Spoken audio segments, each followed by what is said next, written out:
Muy buenos días a todos. En el día de hoy estaremos hablando acerca de la utilidad de la teoría atómica en la medicina. No existe una fecha exacta para decidir cuándo se aplicaron a pacientes con fines médicos los primeros materiales radioactivos. Al concluir la Segunda Guerra Mundial, el uso de materiales radioactivos en la medicina se denominaba medicina atómica. La mayoría de los estudios en ese entonces se realizaban con isótopos radioactivos de carbono, hierro, yodo, oxígeno y cromo. Y hasta principios de los años 60 la medicina atómica se convirtió en medicina nuclear. La medicina nuclear, a diferencia de la radiología, comenzó con una rama de médicos y de investigadores en radioquímica in vivo e in vitro. Con el pasar del tiempo, las técnicas radioquímicas in vitro era un área conocida como química clínica, que fueron separándose de la medicina nuclear, y cada vez más se concentró sus fuerzas en investigaciones y análisis químicos que eran funcionales in vivo.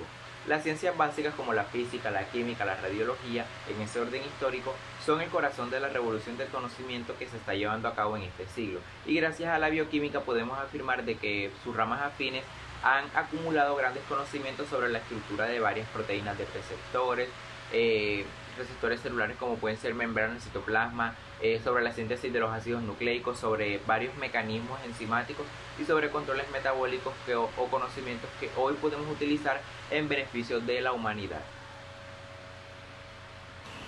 Radiotrazadores, radiofármacos y radiomoléculas. Los materiales usados en medicina nuclear no son medios de contraste.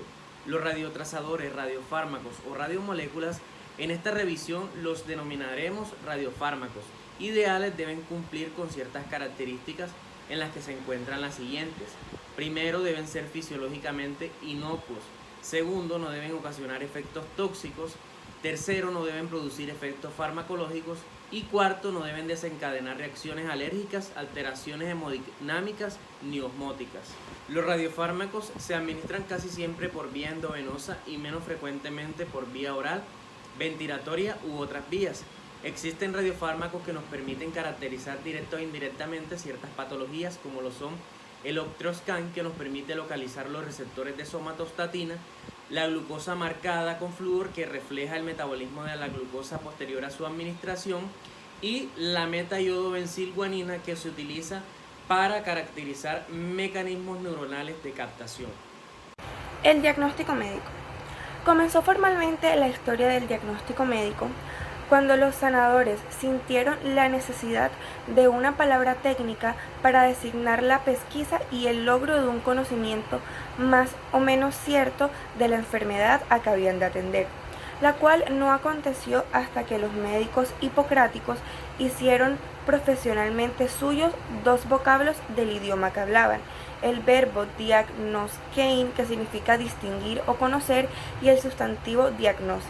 Con la aparición del Atlas Anatómico de Fabra Humani Corporis, la medicina comenzó a basarse en una idea puramente anatómica y se diferenció en especialidades basadas en el concepto de órganos enfermos, y así continúa hasta la fecha. Sin embargo, hoy sabemos que no somos el producto de una suma de órganos.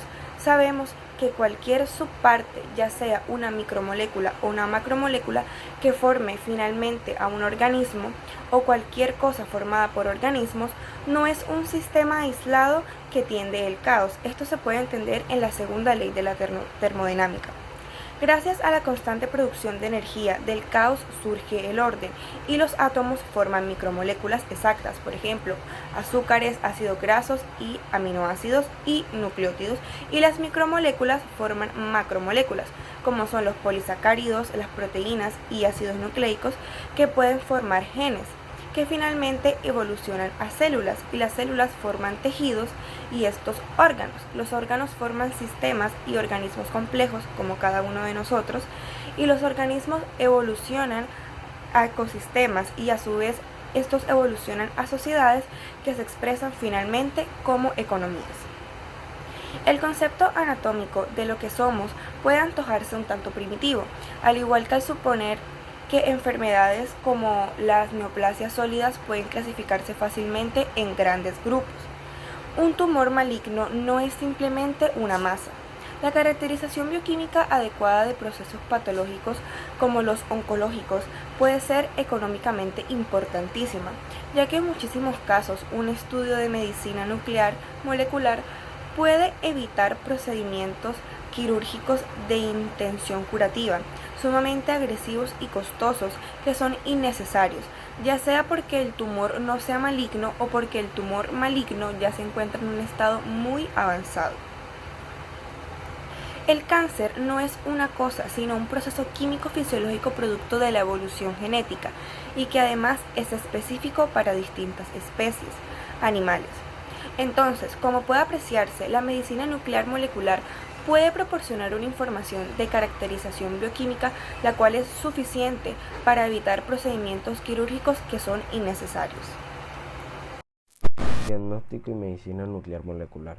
La optimización del diagnóstico médico puede correlacionarse con el desarrollo de la tecnología, pero para que los resultados obtenidos al investigar procesos patológicos con las nuevas tecnologías a nuestro alcance tengan una precisión diagnóstica, estas deben ser correctamente utilizadas. El diagnóstico médico es un proceso generalmente complejo en el que se trata de identificar una enfermedad estudiando sus manifestaciones. Los nuevos procedimientos de la medicina nuclear molecular no son únicamente nuevos métodos de diagnóstico, pero sí son viejos para los procesos patológicos, ya que proporcionan nuevas imágenes que, como ya se ha dicho, se caracterizan bioquímicamente a distintas enfermedades. A continuación les hablaré del tratamiento con iodo 131. El radiotipo puede ser utilizado con fines terapéuticos y utilizarlo en tratamientos de medicina nuclear molecular en pacientes pediátricos, los cuales generalmente se limitan al tratamiento del iodo 131 para tratar hipotiroidismo y también para disminuir el tejido tiroideo residual en pacientes con cirugía por cáncer papilar de tiroides y para tratar de eliminar metástasis a ganglios, pulmones y generalmente huesos.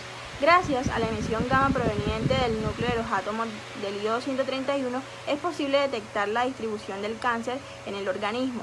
Por otro lado, la dosis de radiación administrada al tejido tiroideo es variable y depende del tejido tumoral.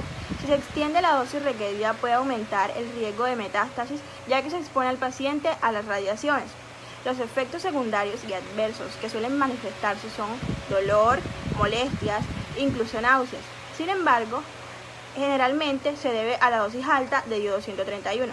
Cabe resaltar que no se han demostrado incrementos en la tasa de infertilidad, abortos o anomalías congénitas de importancia en pacientes que se le han llevado a cabo dichos tratamientos.